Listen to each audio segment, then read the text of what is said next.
여러분, 설교 강단에서 요즘 시대는 사사시대와 같다는 말을 많이 들었을 것입니다. 여러분들은 어떤 의미로 이해를 하셨습니까? 사사기에 기록된 많은 범죄와 악행이 만연한 시대로 이해를 하시는 분들도 있을 것 같고요. 사사기의 핵심 구절인 왕이 없으므로 자기 소견에 옳은 대로 행하였다는 말씀에 따라서 자신의 눈으로 보기에 좋은 대로 생각하고 말하고 행동했던 시대, just do it, 포스트 모더니즘으로 말미암아 주관적 도덕주의의 시대로 이해를 하시는 분들도 있었을 것입니다. 어떤 분은 사사가 필요한 시대로 이해를 하신 분들도 있을 것입니다. 사사기의 내용을 살펴볼 때 이스라엘의 구원을 위해서 쓰임받았던 사사들의 끝이 좋지 않다는 것 여러분 아시지요? 그러나 특별히 사사기에서는 이스라엘 백성들의 불신실함에도 불구하고 심지어 하나님의 사사로 선택하사 사명을 감당했던 사사들이 부패하였음에도 불구하고 하나님은 이스라엘의 진정한 사사가 되셔서 마침내 구원의 역사를 이루시는 신실한 하나님이심을 증거합니다.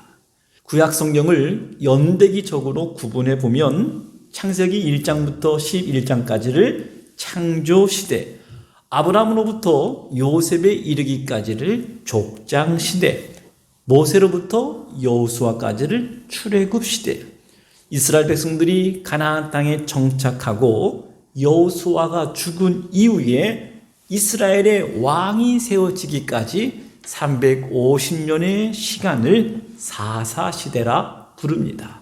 그 이후에 왕정시대 그리고 포로시대로 이어지고 있습니다. 사사란 한자로 선비사 그리고 스승사를 합한 단어입니다.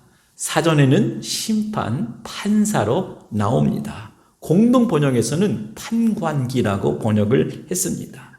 당시에 국가가 정한 재판관이 없었고 그 지방에 존경받는 어른들이 재판을 담당했는데 사사들은 사법적인 재판이라기보다는 사소한 분쟁이 생겼을 때 하나님 말씀에 입각하여 옳고 그름을 구분해주고 그들이 해야 할 일들을 가르친 백성들의 지도자라 할 수가 있습니다. 사사기를 큰 숲으로 보면 새 봉우리로 볼 수가 있습니다.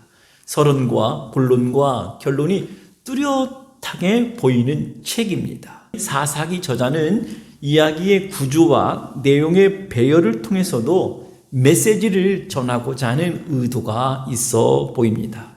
첫 번째 봉우리는 서론으로 약속의 땅에 들어와서 실패한 원인을 두 가지 차원에서 보여주고 있습니다. 두 번째 봉우리는 약속의 땅에 들어와서 쇠락하는 현상을 12사사의 이야기를 통해서 전해주고 있습니다.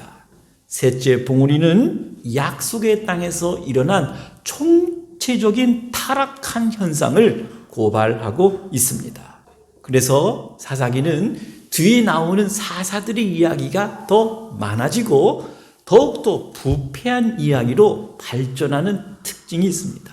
이것이 사사기 저자의 의도인 것처럼 보입니다. 사사기의 첫 번째 부분은 1장 1절부터 3장 6절까지 사사시대의 영적인 조감도를 볼 수 있는 서론이라 할 수가 있습니다. 서론에서 두 가지 관점으로 말합니다. 먼저 정치적이고 군사적인 입장에서 서술합니다. 1장 1절부터 2장 5절까지 이스라엘 백성들이 아직 가나안 땅을 정복하지 못한 상태에서 이들을 쫓아내지 못했기 때문이다. 그 원인을 말하고 있어요. 분명히 하나님께서 모세를 통해서 신명기에서 가나안 거민들이 너희들에게 올무가 될 것인데 그들을 진멸하라. 그들과 어떠한 언약도 맺지 말라. 그들을 불쌍히 여기지도 말라. 그리고 그들과 혼인하지도 말라. 분명하게 말씀을 하셨습니다. 그러나 1장에서 그 가나안 거민들을 쫓아내지 못한 결과 가나안 주민들과 함께 거주하게 되었고 그들의 딸들을 취해서 아내로 삼기도 하고 심지어 가나안의 신들까지 섬기게 되었다고 말하고 있습니다. 단지파 같은 경우는 산지로 쫓겨났다고 기록을 하고 있습니다. 이어서 2장 6절부터 3장 6절까지 사사시대의 영적인 배경을 말해주고 있습니다. 여호수아 마지막 장에서 여호수아가 살아있는 동안에는 여호와께서 이스라엘을 위해서 행하신 모든 일을 아는 자들이 사는 날 동안 여호와를 섬겼더라 하였습니다.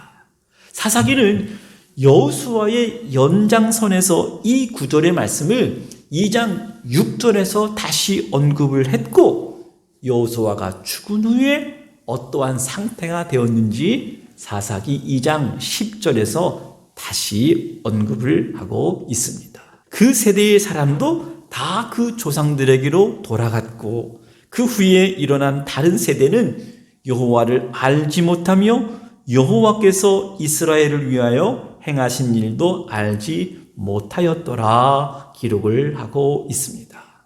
사사기는 당시에 모든 이스라엘의 불행과 고통의 원인을 여호와를 알지 못했기 때문이다 평가했습니다. 유월절 어린 양의 피로 출애굽의 역사를 이루신 하나님, 홍해 바다를 가르신 하나님, 광야에서 만나와 메추라기로 먹이신 하나님, 밤에는 불기둥과 낮에는 구름기둥으로 인도하신 하나님, 시내산에서 언약을 맺으시고 거룩한 백성으로 삼아주신 그 하나님을 알지 못했다는 것입니다. 여러분, 신앙교육의 부재였을까요? 아니면 그냥 듣기 싫어하는 다음 세대의 특징이었을까요? 여호와를 알지 못하는데 그분이 행한 일을 어떻게 알 수가 있겠습니까? 어떻게 그 하나님을 사랑할 수 있겠습니까? 결국 아무 능력도 없는 우상을 섬기고 풍요로운 가나안 문화의 동요가 되어서 가나안화 되었다고 고발한 것입니다. 분명 가나안을 하나님께서 주신 이유는 가나안을 여호와화하라고 주셨는데 오히려 가나안화 되었다는 것입니다. 사사시대 말기의 현상을 당시 대제사장이었던 엘리와 두 아들의 모습 속에서 당시의 모습을 엿볼 수가 있습니다. 사무엘서 기자는 당시의 상황을 너무나 가혹하게 비판합니다. 엘리의 아들들은 불량자라 여호와를 알지 못하였더라고 말하고 있습니다. 다음 세대들이 십계명을 어긴 것입니다. 사사기 2장 20절에서 이 백성이 내가 그들의 조상들에게 명령한 언약을 어기고 나의 목소리를 순종하지 아니하였다. 근원적인 원인을 밝히고 있습니다. 사사기는 이러한 평가를 한 다음에 바로 이어서 이스라엘 자손이 여호와의 목전에서 악을 행하여 바알을 섬기며 애굽 땅에서 그들을 인도하여 내신 여호와 하나님을 버리고 다른 신들에게 절하며 여호와 하나님의 진노가 임했음을 고발했습니다. 사사기에서 여호와의 목전에서 악을 행했다는 말이 7번이나 반복되고 있습니다. 여호와의 목전에서 악을 행하였을 때 그들에게 내리신 재앙은 주변 국가들의 공격과 지배를 받는 것이었습니다. 그 고통이 깊어질수록 이스라엘은 자신들의 죄를 회개하고 하나님을 찾고 하나님께 돌아옵니다. 하나님은 이스라엘 백성들의 간절한 부르짖음을 들으시고 사사를 보내셔서 주변 국가들의 억압과 괴롭힘에서 구원해 주셨습니다. 사사기는 사사가 살아있는 동안 하나님을 섬기고 평안을 누렸다고 말하였고, 사사가 죽고 나면 또다시 하나님을 떠나고 우상을 섬기게 되었다고 말한 것입니다. 이러한 패턴으로 7번씩이나 반복해서 사사들의 이야기가 전개된 것입니다. 어찌 7번뿐이겠습니까? 아담으로부터 오늘 저와 여러분에게 이르기까지 이러한 악순환은 끊임없이 반복되고 있음을 사사기를 통해서 보여준 것입니다. 두 번째 부분은 여호와의 목전에서 악을 행하는 모습이 12사사들의 이야기가 3장에서 16장까지 전개되었습니다.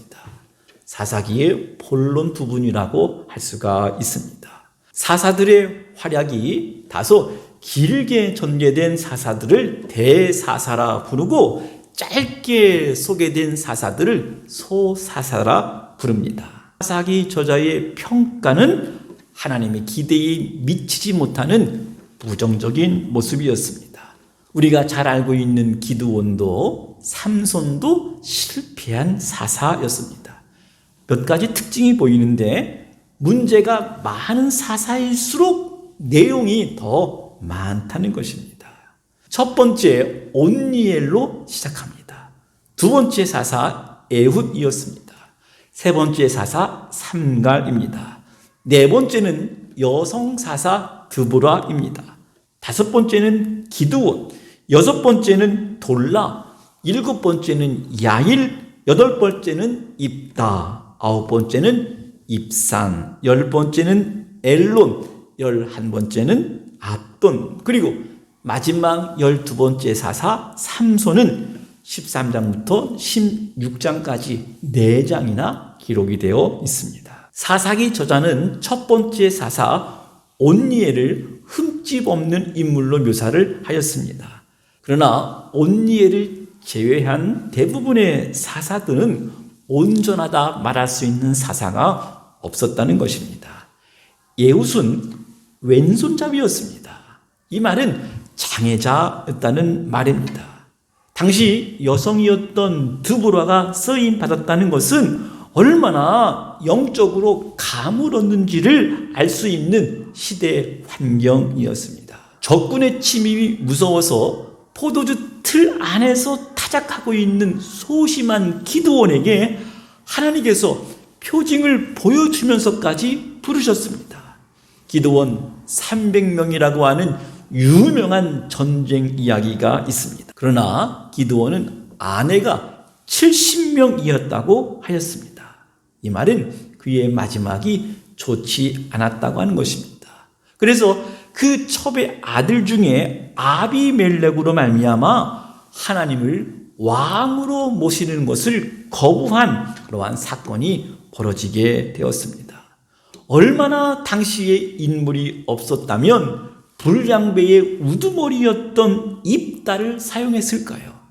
암몬 족속을 물리쳤지만 동족이었던 에브라임 지파에게 모욕과 수치를 당한 후에 전쟁이 일어났습니다. 결국 입다는 사람을 제물로 바치는 것을 금지했던 모세의 율법을 알지 못하고 사람을 제물로 드리기로 서원했는데 그의 딸이 희생의 제물이 되었습니다. 야일이라는 사사가 있었는데 그의 이력서는 그에게 아들 30명이 있었는데 어린 낙이 30을 탔고 성읍 30을 가졌는데 기록을 합니다. 여러분, 나귀를 타고 다녔다고 하는 것은 그 지역에서 부자로 왕노릇하면서 살았다는 의미입니다. 나시린으로 태어날 때부터 하나님의 선택을 받았고 하나님의 영의 강력한 역사 가운데 있었던 삼손이었지만 하나님의 약속과 블레셋 여인 들릴라 사이에서 갈등하면서 마음을 정하지 못하다가 결국 실패한 삼손의 모습은 하나님을 섬기고 우상을 섬기면서 갈등하는 당시의 이스라엘 백성들의 모습과도 같다고 평가할 수가 있습니다. 여러분 생각해 보면 지금 우리 한국교회의 모습과 저와 여러분을 포함한 목회자의 모습들을 돌아보면 사사들의 모습과 무엇이 다르겠습니까? 사사기에서 동족 간에 싸우고 있는 모습이 우리 한국교회의 현실과 그 무엇이 다르다고 생각하십니까? 하나님의 영으로 충만하여 사명을 감당했다가 접 70명이나 두고 왕노릇하며 자기만의 왕국을 이루었던 사사들의 모습과 무엇이 다르고 있습니까? 그러나 그럼에도 불구하고 한국교회가 희망이 있다고 말하는 이유가 무엇일까요? 우리는 마지막 삼손의 모습에서 한 줄기 희망의 빛을 보게 됩니다. 삼손은 나실인이었기 때문에 하나님의 영이 저절로 임한다고 착각했던 것 같습니다. 하나님이 주신 힘이 당연한 것으로 알았습니다. 그러나 정욕으로 말미암아 머리털이 빠지고 눈이 뽑히고 연자 맷돌을 돌릴 수밖에 없는 비참한 상태가 되었습니다. 이러한 처절하고 비참한 상황 속에서 그의 반복된 마지막 기도가 사사 이야기의 결론이 되었다고 하는 것입니다. 그가 하나님께 부르짖습니다. 주 여호와여 구하옵나니 나를 생각하시옵소서. 하나님이여 구하옵나니 나를 강하게 하사 나의 두 눈을 뺀 블레셋 사람들의 원수를 단번에 갚게 하옵소서. 이스라엘의 진정한 구원자 되시는 하나님께 부르짖었고 하나님은 그의 기도를 들으시고 다시 구원의 역사를 이루셨다는 것입니다. 마찬가지로 우리 자신과 우리 한국교회가 다시금 하나님께 부르짖고 하나님께 구원을 간구할 때 우리의 연약하고 초라하고 볼품없는 우리의 모습을 통해서도 당신의 구원의 약속을 신실하게 이루시는 진정한 왕이시고 진정한 사사가 되신 바로 그 하나님을 사사기는 전해주고 있다는 것입니다. 사사기를 통해서 저와 여러분이 하나님을 바라보도록 하셨습니다. 이어서 사사기의 세 번째 부분은 당시의 부패상을 총체적으로 보여주는 두 가지 사건을 기록합니다. 당시 영적 분위기를 알 수 있는 구절이 4번이나 나타납니다. 이스라엘의 왕이 없으므로 사람마다 자기 소견에 옳은 대로 행하였더라 하는 말씀입니다. 그런데 여러분, 이스라엘에 왕이 없었나요? 여러분, 하나님이 왕이시잖아요? 하나님은 이스라엘을 직접 다스리는 신정체제를 구축해 놓으셨습니다.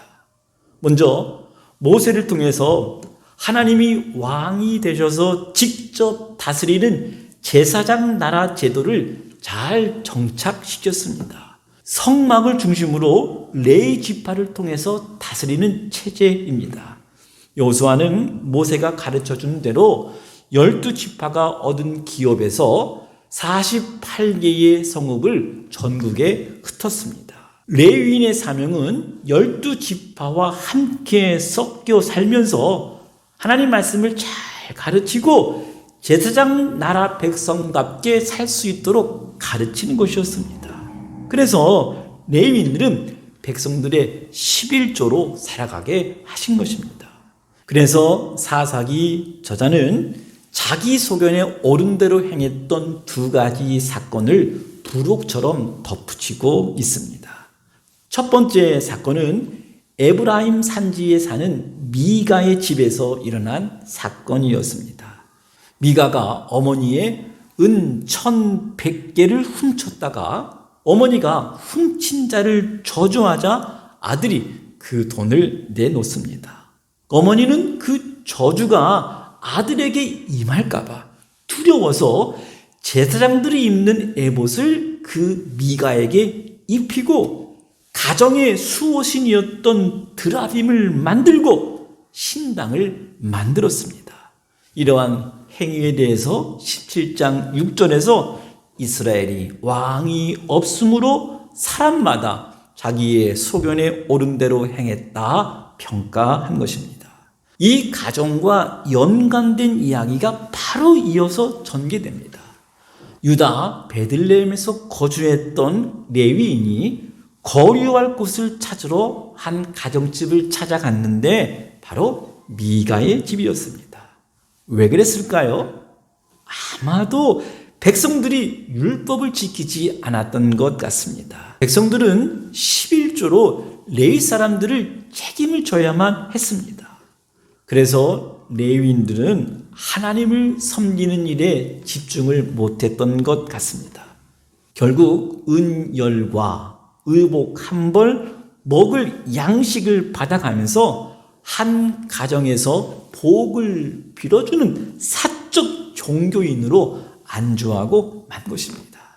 사사기 17장 11절에서 그 레위인이 그 사람과 함께 거주하기를 만족하게 생각했으니 이는 그 청년이 미가의 아들 중 하나같이 됨이라 기록을 하고 있습니다. 한 가정도 자기 소견에 옳은 대로 행하고 레위 사람들도 마찬가지였고 이어서 한 지파가 그들의 소견에 옳은 대로 행했던 사건이 18장에 이어서 나타납니다. 단지파 이야기입니다. 단지파는 이스라엘이 땅을 분배할 때 블레셋 족속이 거주하는 땅을 할당을 받았습니다.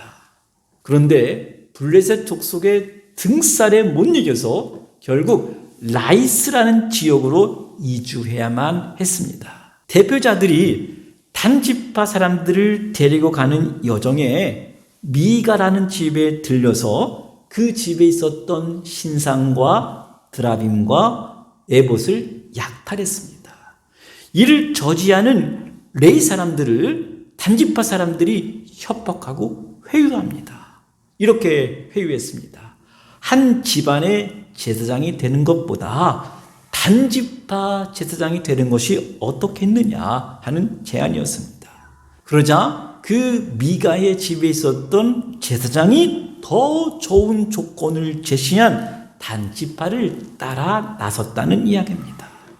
이스라엘의 한 지파도 그들의 소견에 옳은 대로 행했던 모습을 지적한 것입니다. 사사기 저자는 두 번째 부패한 이야기도 레위 사람을 등장시킵니다. 레위인이 첩을 두었다는 이야기로 시작합니다. 레위인이 첩을 두었다는 것이 타락의 원인이었습니다. 레위인의 첩으로 인해서 윤간이라는 성폭력이 일어나는 도덕적 타락의 극치가 있었습니다. 이로 인해서 이스라엘의 총회가 함께 모여서 대책을 마련했습니다. 총회가 세운 대책이란 베냐민 지파에게 기브아의 불량배를 넘기라는 요구였습니다. 그러나 불행하게도 베냐민 지파는 그들의 소견대로 거절합니다. 이로 인해서 베냐민 지파와 11지파 동족끼리 싸우는 일이 벌어진 것입니다. 베냐민 지파가 거의 멸절될 지경에 이르게 되었습니다.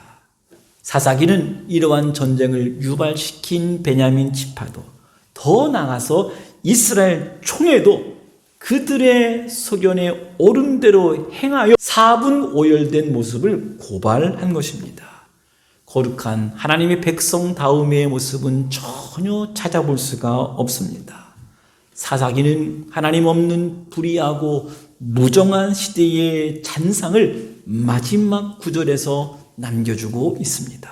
다시 한번 들어보십시오.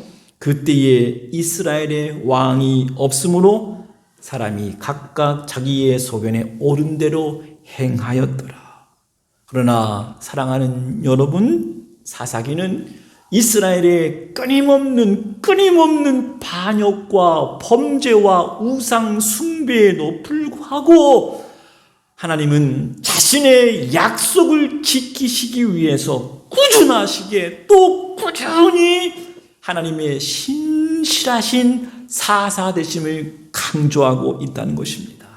하나님은 백성들의 신음소리를 들으실 때마다 그들을 위해서 한 사사를 세우셨습니다. 범죄한 이스라엘의 삶 한가운데에서도 하나님의 은혜는 빛을 발했습니다. 죄 속에 헤매고 있는 인생들을 결코 포기하지 않으셨습니다. 이것이 바로 사사기가 전해주는 핵심 메시지입니다.